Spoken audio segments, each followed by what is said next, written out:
I'm delighted for the latest episode of Netball Unlocked, our series of extended interviews from in and around the Super League. We're joined by the Leeds Rhinos head coach, Lauren Palmer.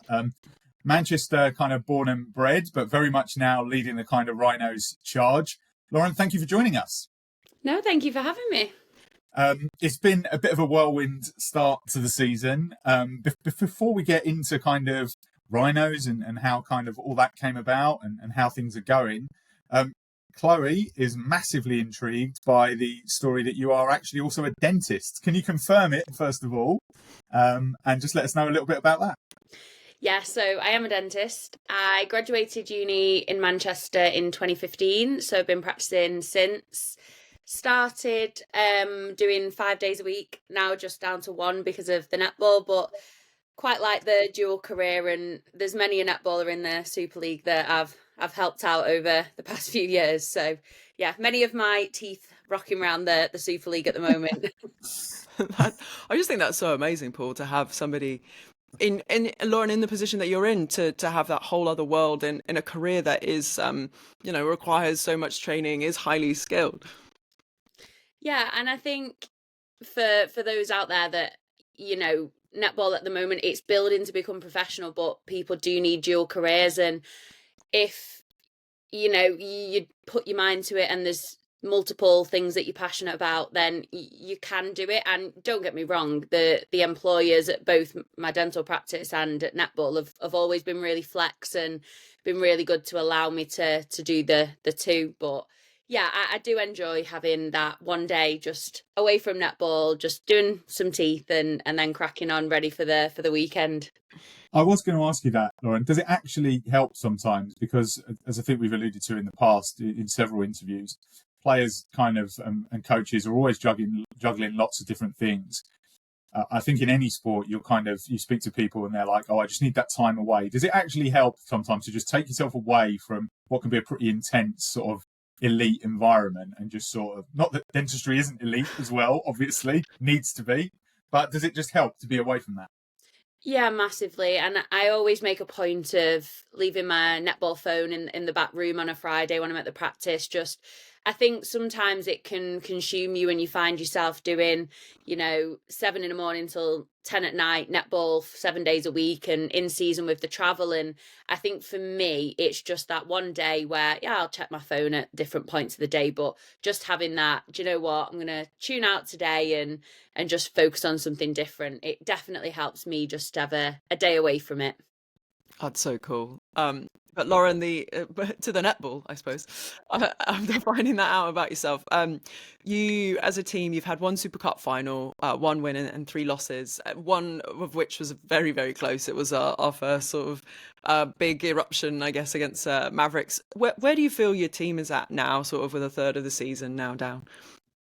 For us, we're positive. We're a group that keeps belief and we know we're going to keep fighting till the very end and pushing forward. So we know the losses that we've had, the Mavs one was hard to take, but the other two against Loughborough and against Pulse, I think if we're all realistic, we would probably have never expected to win those games with the squad that we've got. It's brand new. I'm a new coach and we're still forming connections both on and off the court. So to come up against sort of the top two in the league, from last season, well, they're in the top 4, but the ones we faced, for us to say we competed with Loughborough for half a game and Pulse for 3 quarters, we've took so many positives and learnings from that, and it's the quarters that let us down that we've really looked at, and ultimately it's our own errors, not that they've done anything. Don't get me wrong, they did some pretty good stuff, but it's nothing exceptional that we've come up against that. Do you know what? If we'd have maintained the momentum and the performance that we had in those good quarters, we were well in there. We were like, let's go get a point. Can we push them even further? So the belief's there, but it is, I think, just our sort of silly little errors at the moment that we're just working to try and iron out. To that end, Lauren, how important was sort of Super Cup day? Because we've spoken to coaches around the league and obviously pre-season is a bit players here, there and everywhere. But I know it was a very different type and it was quick hit netball, but to get everybody together for kind of one day to build, not necessarily just on the court, but those relationships off it, where you kind of travel together and you have a bit of fun together in the downtime. So how important was that for you to sort of building what you want to build in Leeds? Super Cup for us was huge, and not just the fact that we got to the final, that was a bonus. But for us, we'd only been together about 6 weeks at that point with myself and the full group in. So we were all sort of learning about each other. Pre-season was tough for the girls, you know, they had coaches in and out. It was very up and down. So just to get some consistency for them was huge. You know, in pre-season we got a battering off Loughborough, and I think confidence was a little bit low at that point going into Super Cup. So we had no expectation. It was a new format. We were like, oh, let's, you know, go see what happens. And that's our building point. But the fact that we took that pressure off, we just went and thought, do you know what, let's give it a good crack. And we got to a final. The belief and it was like a, you know, light bulb switch for the girls. You know, it was, we can do that. And Harriet Jones came off after, I think it was either the Loughborough win or the Pulse win. And she was like, we can do this. And I was like, I know. But I think for the girls, them just to have that belief in me, you know, it's hard for a player group, someone coming in that I'd worked with a few of the girls, but not all of them. And to go, actually, when we stick to task and do our processes right, you know, look what's happened. And I think that sort of positive, that outcome from Super Cup, then we just built on that going into Panthers. And it was just, I really enjoyed the event. I love a tournament and quickfire netball. It was really, really good for us. And yeah, definitely look forward to hopefully going again next year and going on better. I suppose, Lauren, you mentioned Harriet's reaction to the super shot. What's your own sort of take on it now that we've now had a few games of it? Where do you, and I guess with the rest of the league, the results that have landed, perhaps because of it, certainly last weekend. What do you reckon? Do you like it? Where do you sit on it? I think we've got to change something to make netball, you know, more appealing to fans. And if that's the super shot, then I'm all for it. I think it's very hit and miss. You know, some games super shot is your friend and you come away thinking it's the best thing ever, and then other games you're cursing it because you've lost a game. So if you've got a specialist shooter in your group that can nail those super shots, like on paper, you know, it could be the teams that, you know, haven't got loads of international superstars in there, but if you've got that super shot shooter that's got a hot hand, that team can beat anyone. And I think that's what makes it a little bit more of a lottery. So, you know, we've had games where our shooters have been on fire and we've been like, oh, this is amazing. And then other times you're like, oh no. But it's definitely something to embrace. And I've quite liked it as a coach because it's something new that you've never coached before. And, you know, when you've coached netball a long time, it gets sometimes a little bit like same. So as a coach, it's a new challenge and something that myself and the coaches at Rhinos have sat down going, oh, well, have we thought about this, thought about that? And with SSN starting, being able to watch a little bit of that, like see what, you know, tactics are there and just try and have a good look. And it's something exciting for both, hopefully, fans, players and coaches to get sort of stuck into. You said there that you liked it as a coach. I was actually going to ask you off the back of that, how difficult may be for something that is a little bit of a lottery. Chloe and I are kind of go back and forth on this. I quite like the jeopardy that it brings because I think sometimes in netball, when we get to post, we can kind of just assume that the ball's in. And those of us who love the game can see that it's about so much more. But those who are new to the game, which you quite rightly raised, maybe just see, well, they just score every time. So for those in the crowd who can maybe watch it and think there's an element of doubt or an underdog fan, but what about you as a coach when you work so hard and then it's like it just might come down to just a little bit of luck, which is, I don't want to say lucky, but because when you give good athletes a chance to get good at something, they'll get better. But well, how do you strike that balance between what's good for the league going forward and actually what as a coach you might think, I'd rather it was like this? I think for us and for the league, it's sort of that high risk, high reward, and that's what makes it entertaining. The fact that, oh, you know, are they going to nail it? Are they not? Are they going to take a 1? Are they going to take a risk for a 2? And that's I believe what all the coaches and teams are still sort of working out. You know, you saw games at the weekend where shooters chose to take a 1 or a 2, and rightfully or wrongfully. And, you know, we've had games in our season so far that the girls have thought, you know, we've got to shoot 2 every time and we've lost a game. And it's no, you just needed to secure it with a 1, keep it ticking over. And as weeks go by, I think just as a group, we're sort of developing and changing how we approach the super shot week on week. So if every shooter every single time's nailing the super shot, then it sort of makes it pointless, because you may as well have just gone normal netball, as I call it. So it's one of those that if you get your tactics right, your shooters are on for both teams, it sort of cancels each other out, and in a way you just play in normal netball. But for athletes coming up, and I spoke to our pathway about this, you can't just produce shooters that are going to stand under the post, hold and pop a little easy shot in, because they're never going to now in the new game get Super League contracts. You've got to be able to either be an insane rebounder that can stand under the post and do that, or you've got to have a wider skill set to be able to shoot from range. And for us, that's going to be a big piece of work in Rhino's pathway for all our shooters, because if we want to invest in our own and build through, we need shooters that can do that. So I think it's going to change, although it's only in Super League, I think it's going to change the landscape at junior and pathway level as well. That's so fascinating, because I guess there's a lot about when we look at teams and how they're approaching their super shot strategies and the tactics behind it, that it can look like chess, but actually, like what you're sort of pointing out there is there's a lot of basics kind of involved, like rebounding, like how you take your shot, going back to the basics. What do you like as a coach, Lauren, when it comes to the basics? How important are they to you? Do you revisit them with your Super League team? Have you had to look back at them because of this new rule? Massively. Basics, the amount of times I think I've wrote nail the basics on a whiteboard so far this season. We've gone back, and our error, like I said before, our error count has been what's let us down at times. So the girls on a Wednesday morning have been doing 20 minutes just ball on wall, like nail the basics, have time just doing your own thing. And yeah, we've built that into sessions where we have to do stuff just to you think at Super League you should be able to throw and catch, but it's more that, well, actually, have you got your techniques right? Are you able to deliver a ball from your chest, your shoulder, different heights, different ranges? And you'd be surprised at how much tidy up that does need. And, there's always, in my opinion, you should always make, even if it's just 10 minutes every session, just add some basic stuff in, because even the best need a little reminder at times that, no, you got to nail the pass, otherwise we can't even take the super shot. So yeah, basics are huge for me.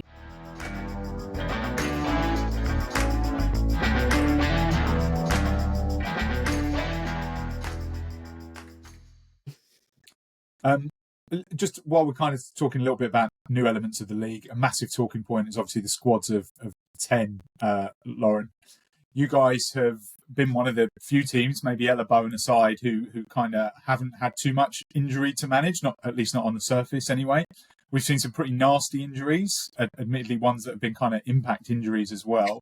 How do you find that? And this is obviously something that's going to evolve over the season. How do you find the squad of 10 as something to manage? I think in terms of the sort of the performance element, we've been lucky, like we have, and touch wood, that remains as is. We've been able to put a team out every week, and George, who came in to replace Ellis, massively stepped up, and we've been all right on that sense. But I do feel for the other clubs that have been massively hit, and some of the injuries have been horrific. So sending speedy recovery wishes to those girls. But I think on a match day, having 10, sometimes if you saw previous Super League seasons, most coaches sort of ran off a 10 and you'd have 2 youngsters in your squad just there to get a bit of experience, but then they'd sort of play NPL and things as well. So on a match day, I'm not finding it that difficult, in a sense of we've got 10 girls that are, all good enough already, raring to go. So that, I think's been all right for us. But training wise, I think it's harder, because if you train at the same time as your next gen squad, and I'm always mindful that I don't want to go and nick half their players and ruin their session. Having been on the other side of it, coming from a pathway environment, it was always like, oh, nicking my players again. So that's just something, and we've been working and ironing that out. That's fine. And we've had some of the men come in and a couple of other training partners here and there. So it's more, I think, for training, sometimes just having 10, if you want to do something a little bit more, it's tricky. But our medical staff and our backroom team have been fantastic, keeping the girls ticking over, and it is hard working off a 10, but I think we've been one of the lucky ones that our 10 have sort of been pretty fit. Yeah, I think because there's a lot of people asking, like, is it loading? Is that the question? Are athletes doing more? And I think there are a lot of new rules that have changed, but it does seem to be like actually training is the thing that's a little different. I spoke to Susie Liversiege at the weekend, and she sort of said, yeah, it's just we're training in the middle of the day now, so it's finding the training partners to be. We're professional trying to be, but the rest of the world isn't necessarily there, you know. So that's super interesting to hear that, Lauren. As of today, I think I did the maths. You're about 110 days into your job since at least the official announcement kind of came out. Lauren, has it been what you've expected? What's been the hardest part of it? You know, being a head coach at a club as esteemed as Leeds Rhinos. I think I'm personally just absolutely loving every single second of it, and it was a bit of a breath of fresh air, a new challenge for me, and I've been hugely welcomed into the environment. It feels like I've been there absolutely like forever. And it for me, in my head, I thought this is going to be a huge step up. And, you know, when you're a Super League coach, you've got to do this extra, you've got to do that. And when you actually get in it, it's no different from all the processes that, you know, you do in the pathway, the NPL setups. It's literally the same, but you just have more time to iron the stuff out. You've got more training sessions, and I think the turnaround's a little bit quicker, you know, week by week. But for me, I do feel like it has been quite a seamless transition, and I'm glad I did it, because I think for me, being sort of as seamless as it was, it just shows I was sort of ready for it, and I've definitely embraced it, and Rhinos have embraced me. So it just feels like we've been, like I say, together for a while now. So yeah. How tough was the challenge to cross the Pennines, Lauren? Sorry. Oh yeah, it was tough, and I remember the day I went in and told Greggy that I was leaving. I think I was having palpitations on the way in. You know, I've been at Thunder since I was 15, so I think it was about, I'm 33, so whatever that maths is, a long time. So for me to step away from them was huge, and I just, you know, it's time to explore something else. But telling Greggy that I was going was probably one of the most stressful experiences. She was lovely about it, like she was, but yeah, it was a very stressful day. But the commute's fine because I live sort of that side anyway. It's only about 45 minutes for me to get there anyway. But yeah, that day was a stressful one.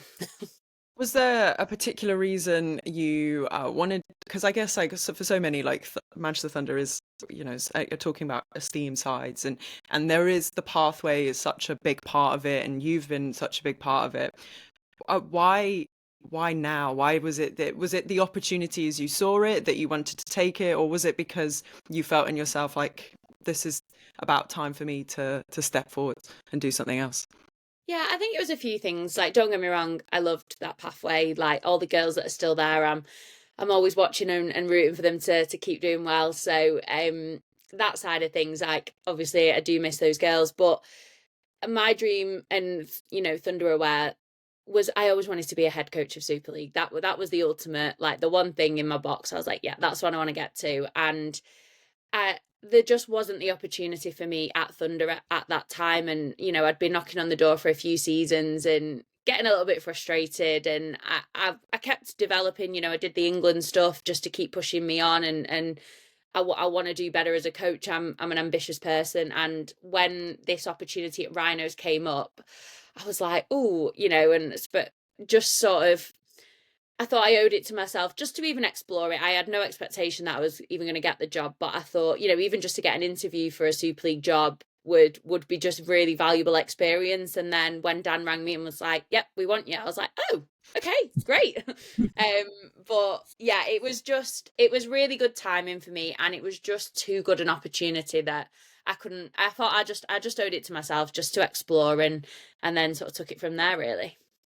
How exciting to be part of like a Rhinos club as well, because I think I put down in my notes, we've seen sort of Saracens and Wasps come in as from a rugby background and sort of maybe try and help. I think it comes from a good place, but I spoke to Rhinos right at the very start of this when I was at Sky.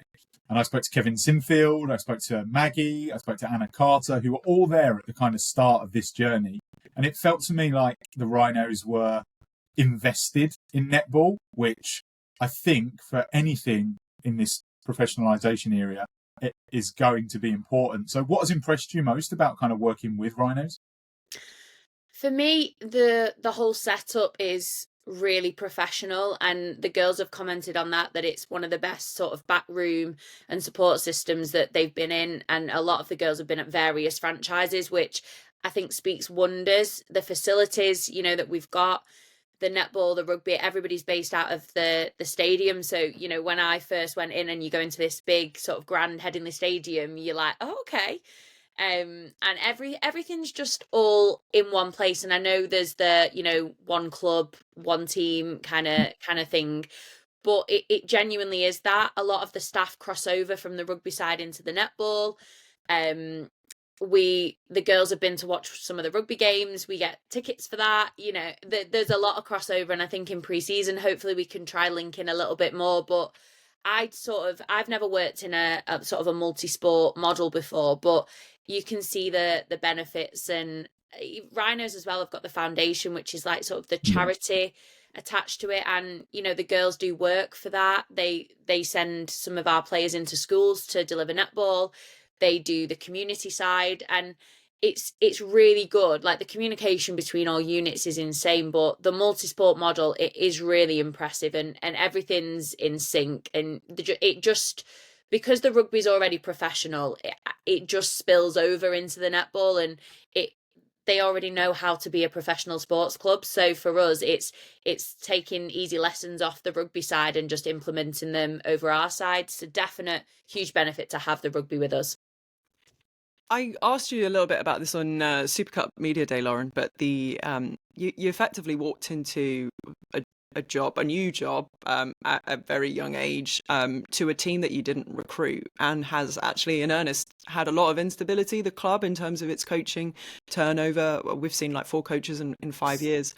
What has it been like as an environment to step into off the back of that instability, and how, like, in terms of building a culture for a group that wasn't necessarily yours by choice, like, how has that been as a challenge for you so early on in your head coaching career? It has been a challenge, but I think it's also been a challenge for the team. Although, I've come in halfway through a pre-season, new coach, new environment, we have to flip it the other way and think about the athletes, because they signed for a club with Liana as a head coach, so they obviously wanted to be coached by Liana. They've then had a pre-season where Maggie's done a fantastic job keeping everything ticking over, but they haven't had a head coach in there for a while. They've sort of just got their heads down and got on with it, and that for me is why we've got that bit of grit and that fight that you can see on the court, because the girls had to bond, I think, over the situation. So we're very much both in the same scenario. It's not me walking into a well-established team, because there's only a few of the girls from last season there. So we've all just sort of gone, this is our situation, let's just crack on. And we've definitely, I've been part of quite a few teams over the years, but there's definitely a sense of unity, and the girls, I know you hear it, everyone gets on, but genuinely they all really get on, and they've got each other's back. So it's refreshing that you're in an environment where everybody wants to do well, but they want each other to do well. So that, I think, is one of our sort of unique aspects this year, of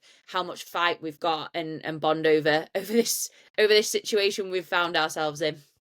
How important then maybe to have sort of 2 institutions at either end of your court, in Jiva at one end and Joyce at the other, like even to carry them kind of through pre-season and the uncertainty maybe that was kind of around the club until your appointment was made. And then obviously as you've kind of gone into the season, both of them have been outstanding, but how important off the court maybe have they been as well? They've been outstanding and a huge value for all of us. They're in our leadership group, so them with Rosie and Beth have really stood up and stepped up when needed. But Jiva's experience, especially with her playing overseas in Australia, she's she's brought a lot of ideas over in terms of super shot, that experience, which, you know, not many teams will have that input. So she's been great in sort of that sense, and she's just the ultimate professional. You know, all her, everything she does, all the ideas, even just the way she talks, you know, straight away the girls just listen to her. And Joyce is fantastic. She's so funny, and she makes me laugh anyway. She's definitely a big personality in the group, and she's just so super talented and strong. Like we tried to, you know, not beat her up a bit, but, you know, we were like, right, let's work on this so you can take that shot under contest. And she's just like bats people away, and she's just like, yeah, chill. So having both of those leading at either end, because obviously there's youth around them, that there is, and the youth that we've got is exciting, and you know, they've got big futures ahead in the sport. But to play with someone like a Joyce or a Jiva for their game as well, they're learning week on week, and they're great in stopping things and saying, no, do this or change this, and the girls really respect and listen to it. So yeah, definite huge benefit for us as a squad. I mean, Lauren, I have to ask you about Cassie Howard, because I think she's of the youth that you've mentioned there, she's really caught everyone's attentions, and I think rightfully so. What do you do when you have such an exciting prospect like that in your team, and where do you think the future is for her? Cassie is just outstanding. I thought she was a lot older than what she was, and then when I was talking to her a few weeks ago, and I was like, oh my gosh, you're like 22. I thought she was late 20s, but yeah, she's like a sponge. She just wants to learn. As an athlete, she's one of the fittest people like I've ever worked with. She's insanely fit, but just her off court, on court, we did something in training the other week, and she didn't quite grasp it, but she went away, watched the whole session, and by the morning after, she'd come back with 20 clips of what she'd done, and she's like, oh, I get it now, and I've studied it. And that's just Cassie. You know, she's another one. She's doing a law degree in a final year, so she's managing that, and she's working with one of the club partners, one of their law firms. So it's all very interconnected, but she's so exciting. You saw it in the pulse in the first sort of centre pass where we lost the ball, and she's like, nope, coming through. So she's so exciting, and it's a privilege to work with someone as switched on as her, that just wants to learn and wants to grow. So I'm hoping she gets an opportunity at some point on an international stage, because she's definitely got so much prospect and talent. So I'm excited to keep working with her and see where she goes. You mentioned it a little bit before, Lauren, but as we kind of move on, you touched on kind of your work with England. Just tell us a little bit about that. How did it come about? How did you enjoy it? What did you get out of it, or what have you got out of it? Yeah, so I've worked within the England setup for a couple of seasons now. So I did a little bit with Rose's Academy for a couple of years, so their 17s and 19s, and got the experience of going to Netball Europe with the 17s and the 21s that year. So that was really good for me as a sort of first international exposure. And then this season I've done some work with Futures, so with Sonia, got the experience of going to Fast Five in New Zealand, and then the 21s tour to Australia. So for me, like, never done anything like that before. And like I said, when I was working at the Pathway at Thunder, I wanted to seek other opportunities to learn from different coaches, work with different athletes, and England definitely provided me with that opportunity. So it's been very exciting, and a lot of the girls that are there, you know, they're sort of Super League standard. So that's what I think gave me the confidence to apply for this Rhinos role as well, because I was like, well, the girls I'd be coaching are pretty much the ones I'm working with and at that level now. So it's been massive for me, and England Netball's been great, and, you know, supported me for a good few years with my coaching development. So yeah, definitely something exciting that I've really enjoyed this season. That sort of, I mean, it's across your resume, Lauren, like spending time with like under 17s, under 19s, under 21s, and your role at Kingsway, which I'm sure we'll get to. But what is it about those sort of age ranges? How important is it to an athlete's career as a netballer to sort of nail that period of time? Because it's quite in the life of a woman as well, those years it can be quite dramatic. But, you know, to get the netball right, what sort of challenge is that like as a coach? At those age groups, you get a vast variety of different sort of levels, different personalities, and those years are, I'd probably say more so like 19s, 21s are huge. You go to the pathway competitions at under 15s, under 17s. There's so much talent out there, and they're youthful. They're still in that excited, we love netball kind of phase. So they're a dream to coach because they just do literally anything you could tell them to run backwards and they'd be like, yeah, brill.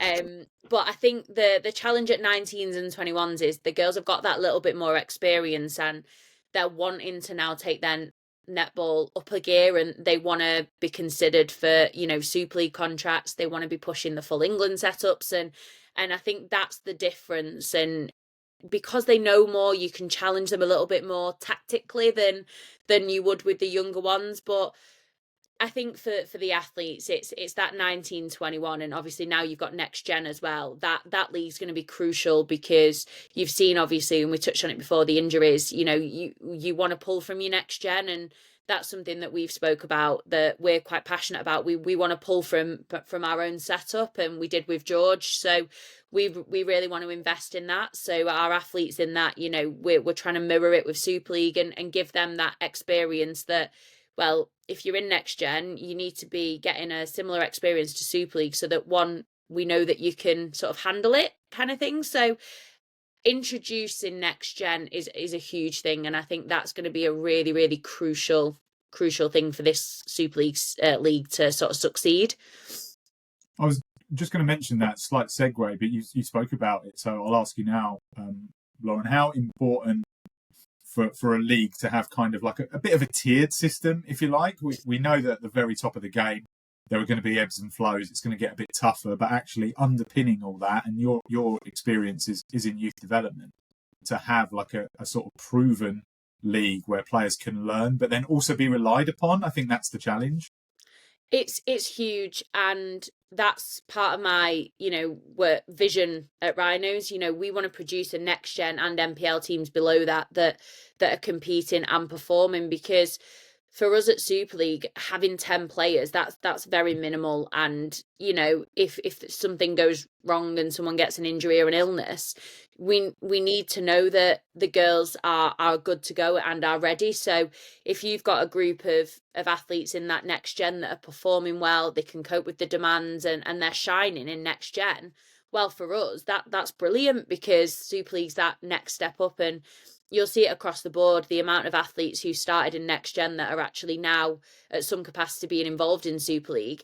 It's one, very exciting for those athletes, and to be part of a franchise where you play well in Next Gen, the chances are at least once, twice a season, there's probably going to be opportunity for athletes to play up. So it's just going to be so huge. And I think it's good that you have to pull from your Next Gen for those temp replacements, because it gives those athletes a little bit of hope. And I'm gonna get an opportunity, and I'm in the right place to do that. So I'm a full believer, and really excited that Next Gen, that league, is there.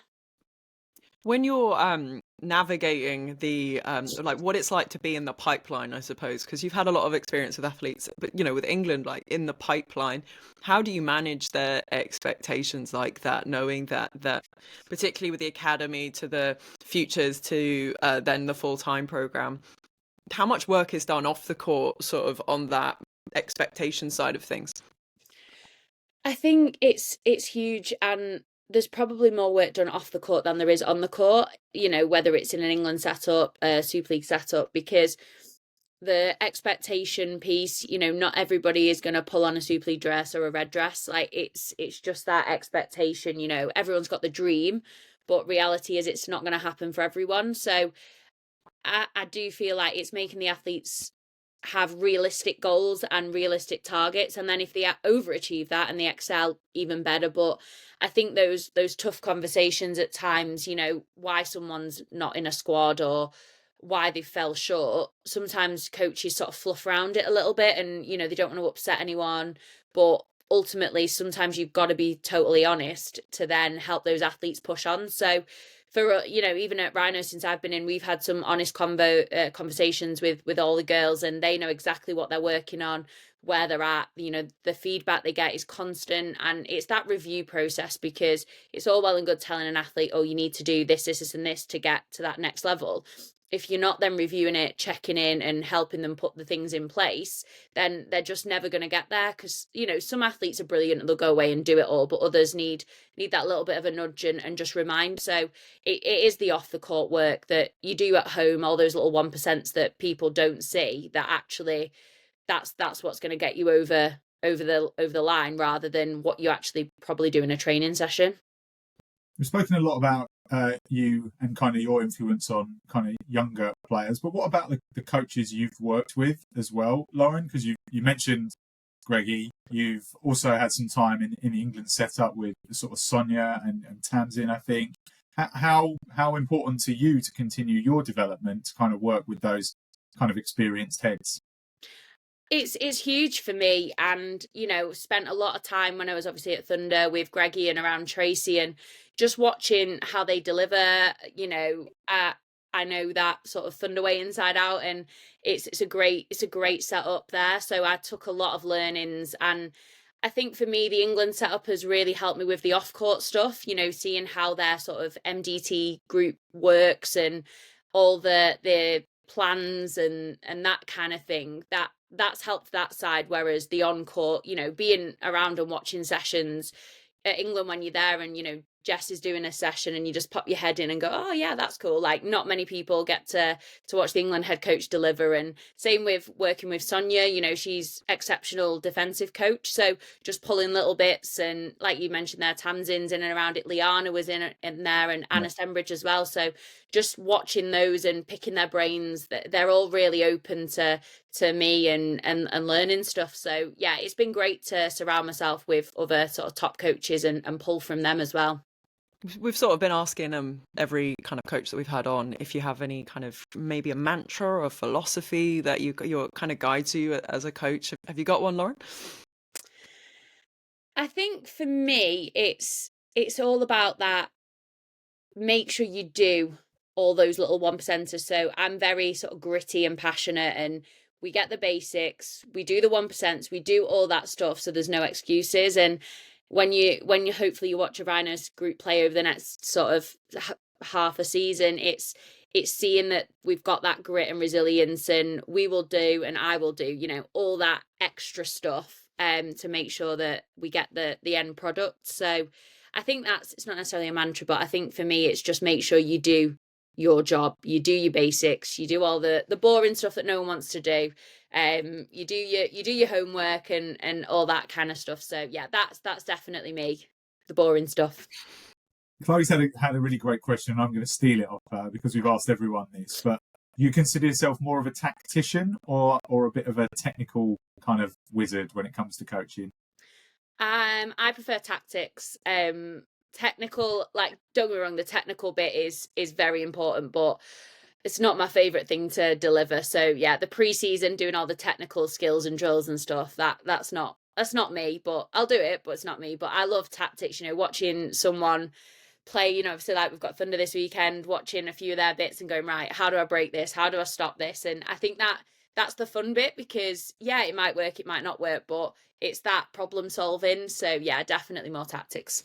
I was going to say, I'm really sure that when you played Pulse, I saw lots of little pieces. I was like, yeah, okay, they've done their homework here. And Lauren, how do you do your homework? If you're going to break it down for us, like, tell us the insides and outs. Like, how many times are you watching back the game? Are you with a notepad and pen? Are you in, like, how long are you on huddle? Like, give us a little insight into how that works.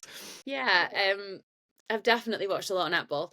So my usual is, it after we've played, I'll just watch it back, just whether it's on Sky, YouTube, or whatever platform it's on, and I'll just watch it because I like to listen to the commentary, because sometimes they might say something like, oh, I didn't see that in the moment. So I always just like to watch that, and I always give the girls feedback off their performances every single week on their sort of plans anyway. So I use that to give the plans and the feedback, but then I'll watch it back again, and then we do we've got 2 PA sessions a week. So the first one we do like review, so I'll bring some clips about what's gone well, what's not gone so well in our game, and then the girls present their clips as well.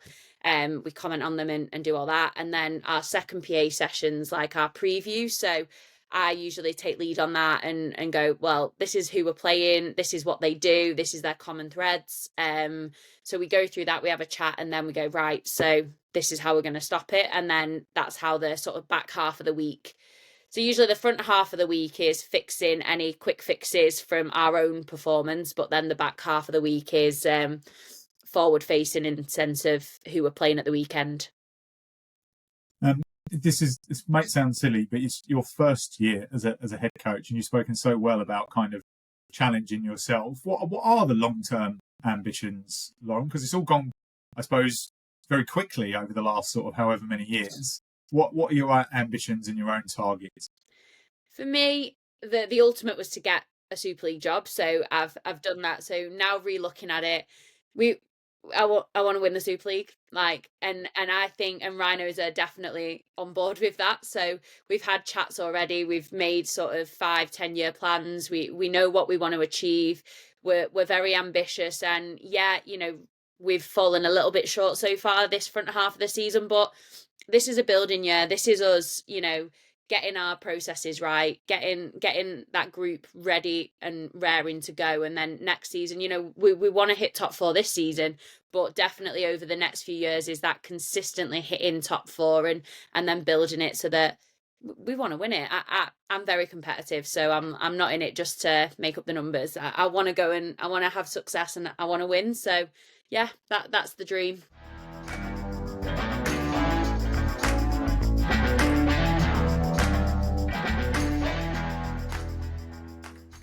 That's already our social clip. You realise that, Lauren, that's right? Fine. Just give some context in the background. Don't be putting that we're going to go win it this year. We're all about context. Don't worry, we're fine. No, but I think it's true to say you've had some of your biggest tests early. So I think, I was having this conversation with Townsend Greenway yesterday about whether Mavs are a top 4 contender, and we sort of looked at it and I said, well, they got 9 points, but they face the teams that are, kind of at the bottom, whereas you guys have had some stern tests early, and you've got another one coming up, obviously, with Thunder ahead. But then after that, it might rebalance a little bit. I suppose, Lauren, I guess a final question from us is, given where the league is now, where do you hope to see it in about 3-5 years' time? Because we've got this 10-year mark, but what would you like to see kind of, the benchmarks, where would you like them to be? I think on our side is for it to be truly and fully professional is we've got a lot of girls on dual careers, so we'd love to follow an elite sport model where we can train during the day, and whether it's we make those little strides and have a couple of sessions during the day, some in evenings to cater for all. But I think for us, being able to just do that during the day would be huge. Filling out, we've got play at Cannon Medical in Sheffield as our normal home ground, so we're, for us, consistently selling that out so that when we go to an arena, it's not like a big push. It's, well, actually we've got the consistent sort of 2,500 fans, but let's see if we can push that and ultimately fill arenas. Like you see I watched the West Coast Fever game on the weekend from SSN, and their stadium's huge and it was pretty full. I think they said about 7,000 or 8,000 people in it. So if we can get that kind of crowd week in, week out, that would just be like amazing.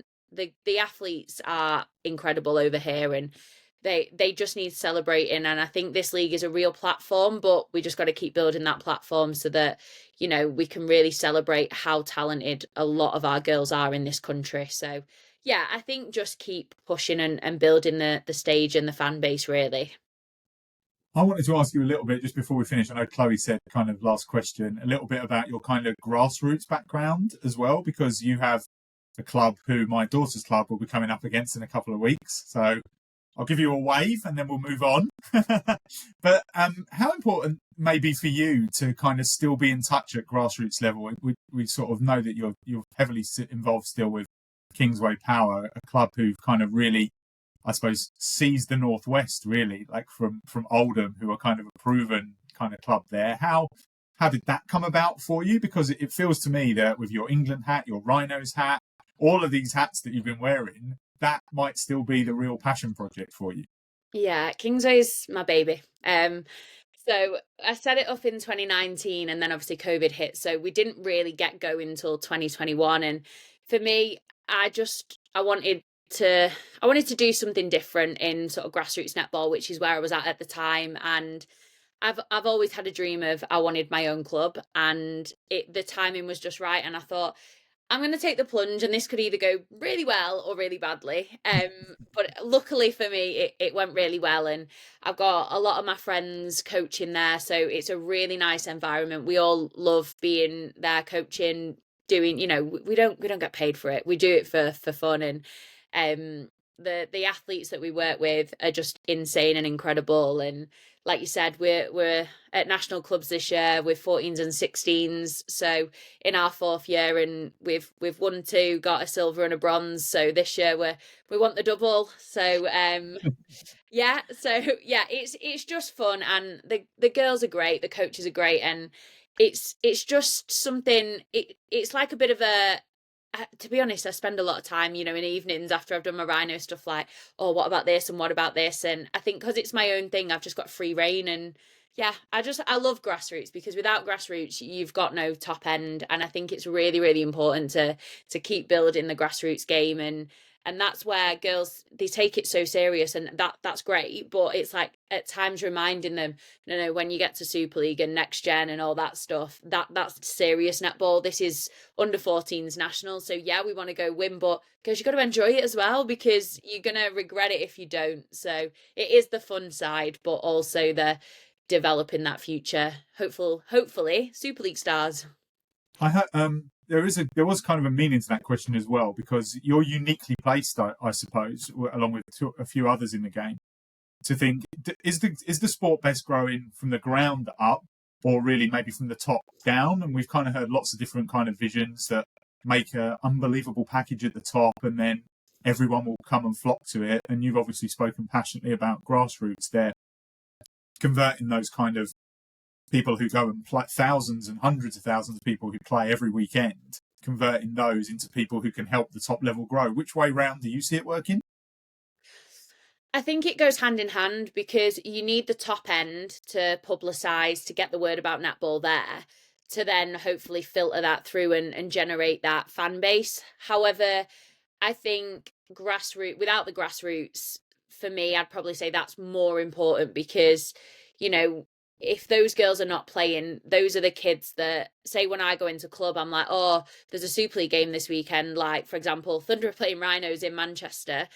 Why are we not going watching? And, it takes those coaches within those environments to really push the top end of the game. And I think from that, I used to go into loads of schools and do recruitment drives for clubs. And now some of my friends are doing that as well. So I think it takes the coaches at the grassroots levels to really push and recruit, and then it then will filter out, and hopefully you can build some athletes. And for us, it's our senior section at Kingsway is just building. So hopefully in a few years we can then celebrate someone that's come from like our under 10s group all the way through and now got a Super League contract. And it's those kind of stories that is your why. And we've had lots of girls that have played at Netball Europe recently for various nations, and it's that getting those to feedback and inspire that next generation, that they're your success stories that you just want to keep seeing. Yeah, I think that's so interesting. I think unlocking the grassroots and making those connections, as you say, whether that is like an athlete performing and going all the way through, or literally just saying to the girls like, hey, like, if you really like netball, maybe you should come and watch it, and really making that habit, because I think that's what we're missing, because we know so many people of different ages play this game. So that's really cool that you're out there inspiring, that player route and also that watching route. So I did really jump the gun with the final question then. Yeah. Sorry about that. There was a purpose to my question. No, it's brilliant. Well. Great question. I wasn't just trying to get into Lauren's head before we played in Yeah, I feel like I need the popcorn, because that looks like it's going to be quite fun to watch. I'm only joking. Oh, well, Lauren, thank you so much for your time. We've really appreciated getting to pick your brain a little bit and understand a little bit about your motivations and your full career, because I guess, yeah, you are, as Paul said, wearing many hats. So thank you for coming on Netball or Not. No, thank you for having me.